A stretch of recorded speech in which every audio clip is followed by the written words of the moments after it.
Hey everyone, welcome to Bull Battle. Have you ever wondered why one single man who lived more than 150 years ago still secretly controls so much of your daily life in 2025? Not with armies or weapons, but with a clever system he created. This man started with almost nothing. In 1870, when he was just 31 years old, he only controlled 4% of all the oil refining in America. By 1880, he controlled 90%. By 1904, he controlled 91% of oil production and 85% of all sales. His name was John D. Rockefeller. Today on Bull Battle, we are going to break down the secret system he built. We will use easy stories that even a 10-year-old can understand, like pizza shops, chocolate bars, and piggy banks. You will see how Rockefeller created the blueprint that Amazon, Google, Pfizer, your bank, and almost every giant company still uses today. This is not just old history. This system is still working right now and affecting your parents' money, the price of gas, the medicine you take, the toys you buy, and even the videos you watch. The system is vertical integration, horizontal consolidation, clever legal tricks, controlling the rules, and using charity to look good. Once you understand this system, you will start seeing it everywhere. You will never look at your phone, your car, or your shopping cart the same way again. So do me a favor and stay until the very end of this video. I promise the final lesson is the most important one. If you watch all the way through, you will understand how the modern world really works. Let's travel back in time and meet the man who built the invisible empire that still rules our lives. John Davison Rockefeller was born on July 8, 1839, in a small town called Richford in New York. His father was a traveling salesman who sold fake medicine and fake cures for cancer. He was basically a con man who would disappear for months and come back with money from tricking people. His mother was the complete opposite. She was a very strict and religious Baptist woman who taught her children to be honest, to save every single penny, and to work extremely hard. From his father, young John learned to be ruthless and smart in business. From his mother, he learned to believe that whatever he did was morally right and that God had chosen him for a special purpose. This combination of being ruthless like a con man and believing he was doing God's work made Rockefeller incredibly dangerous.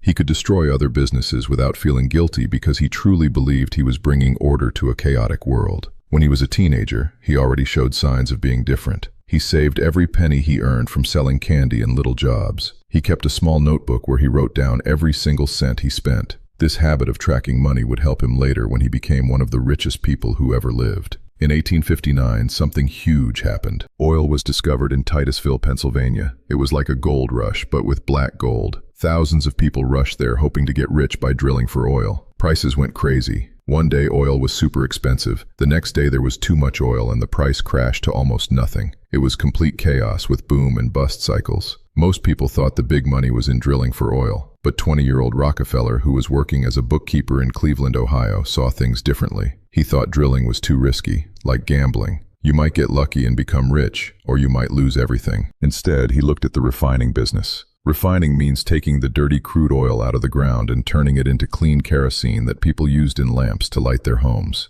He believed refining was the steady, smart business. In 1863, when he was only 24 years old, Rockefeller used $4,000 of his own money and borrowed some more to build his very first oil refinery in Cleveland. Within just 2 years, his refinery became the largest one in the entire city. But Cleveland had more than 30 other refineries. Competition was extremely fierce. Most of these refineries were losing money and operating on the edge of bankruptcy. This is the moment when Rockefeller's true genius appeared. While other businessmen tried to compete by being a little cheaper or a little faster, Rockefeller decided on a completely different strategy. He decided he would try to control and eventually eliminate almost all competition. He started with a method called vertical integration. Let me explain it like you are 10 years old. Imagine you want to open a pizza shop. Most people would buy the dough from one company, the cheese from another company, the sauce from another, and then pay someone to deliver the pizza. That means other people are making money at every step. Rockefeller said, "Why should I pay all those other people?" So he started buying every single part of the process. He bought factories that made barrels to put the oil in. He bought his own train cars and made special deals with railroads. He bought warehouses to store the oil. He even created his own network of stores to sell the kerosene directly to customers.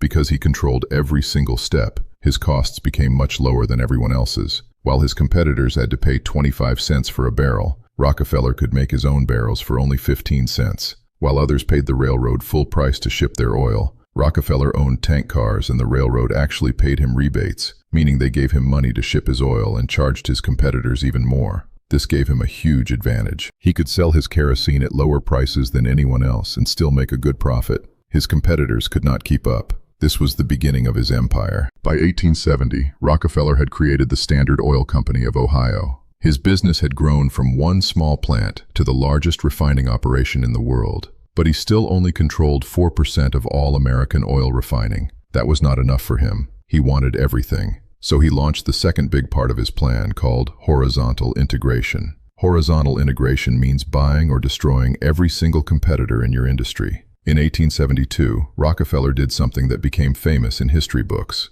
People call it the Cleveland Massacre. In just 3 months, he went to every single refinery owner in Cleveland. He made them an offer. I will buy your company at a fair price, and you can even work for me as a manager. If the owner said yes, Rockefeller bought the company and often kept the owner as an employee. If the owner said no, Rockefeller started a price war. He would drop the price of kerosene so low that he was actually losing money on every barrel he sold. But because he was so big and efficient, he could afford to lose money for a while. His smaller competitors could not. They started losing money every single day until they had no choice but to sell to Rockefeller or go completely bankrupt. Most of them sold. By the end of 1872, Rockefeller controlled 25 out of the 26 refineries in Cleveland. He went from controlling 4% of America's oil to 25% in just 3 months. This became his favorite method for the rest of his life. Offer to buy the company. If they refuse, destroy them with low prices, and then buy the broken pieces for almost nothing. By the late 1870s, Rockefeller expanded Standard Oil across the entire country. He bought refineries in New York, Philadelphia, Pittsburgh, and Baltimore. He used the same tactics everywhere. He made secret deals with railroads for cheaper shipping. He used vertical integration to keep his costs the lowest. And he used ruthless price wars against anyone who refused to sell to him. By 1879, Standard Oil controlled 90% of all oil refining in the United States. 90%. That is not a normal business anymore. That is a monopoly. People started calling him a robber baron. They said he was too powerful and too mean. Rockefeller did not see it that way. He believed he was doing the right thing by bringing order to a chaotic industry. He thought competition was wasteful, and that one big efficient company was better for everyone. But the public and the government were getting angry.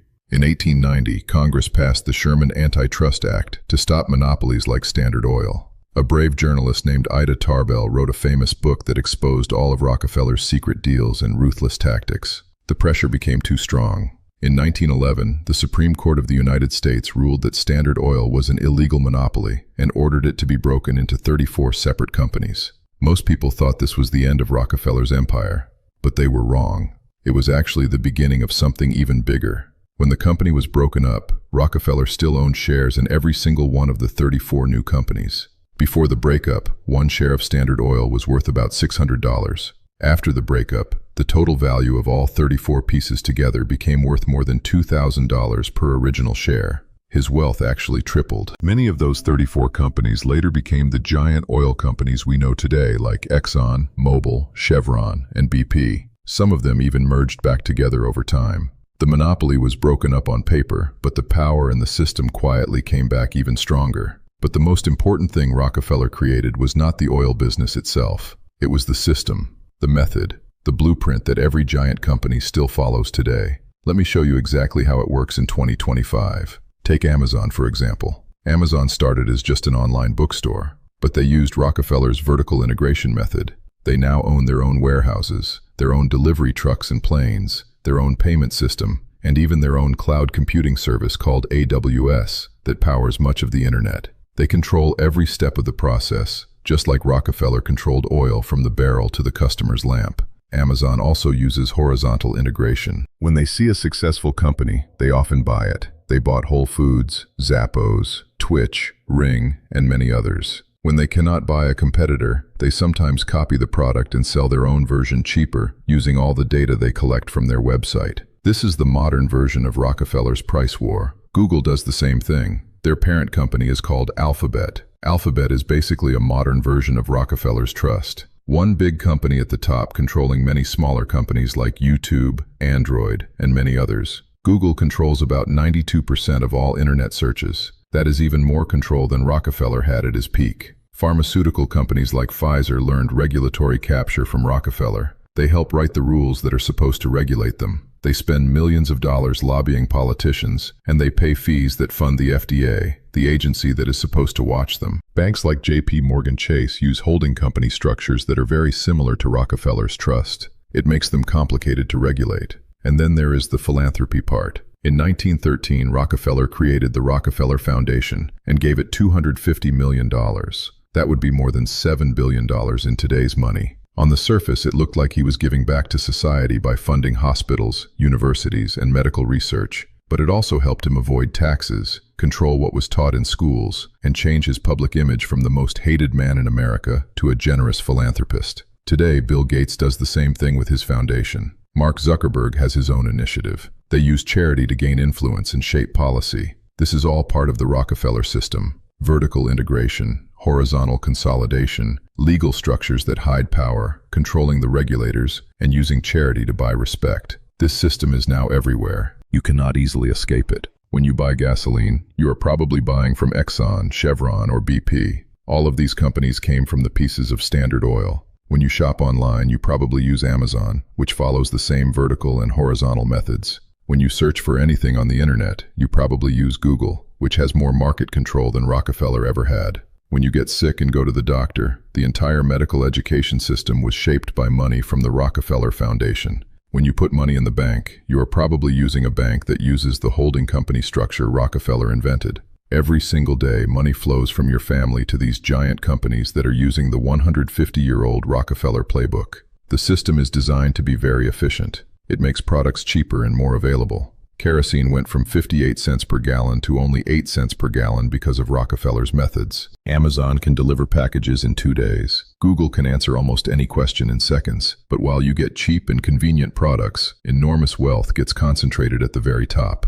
This is the trade-off of the Rockefeller system. So what should you do about it? You basically have 3 choices. First choice, you can accept the system. Understand that this is how modern capitalism works. Use the cheap products and convenient services. Enjoy the efficiency. Second choice, you can resist the system. You can try to buy from small local businesses even when it costs more. You can support politicians who want to break up big monopolies. You can use alternative search engines and platforms even when they are not as good. This is noble, but it is also difficult and expensive. Third choice, you can understand the system deeply and position yourself inside it. If these giant companies are going to keep dominating and extracting wealth, then you can own a small piece of them by buying their stocks. That way, when the system makes money from millions of people, some of that money can come back to you. Rockefeller became rich by owning the system, not just by using it. You cannot become as rich as him, but you can use the same idea on a smaller scale. This is not financial advice. This is simply pattern recognition. John D. Rockefeller died in 1937 at the age of 97. He lived long enough to see his company broken up and then watched the pieces slowly come back together in different forms. He lived long enough to see his foundation change American medicine and education. He lived long enough to see his grandchildren become powerful in banking and politics. The man is gone, but the system he built is still growing stronger 150 years later. The Rockefeller system is vertical integration, horizontal consolidation, clever legal trusts, capturing the regulators, and using philanthropy to gain respect and avoid taxes. This system started in oil, but it is now spread to technology, medicine, banking, retail, and almost every major industry. Every year, fewer companies control more and more of the market. Every year, it becomes harder for small businesses to compete. Every year, the system becomes more invisible, but more powerful. You cannot completely escape the Rockefeller system, but now that you have watched this video, at least you can see it.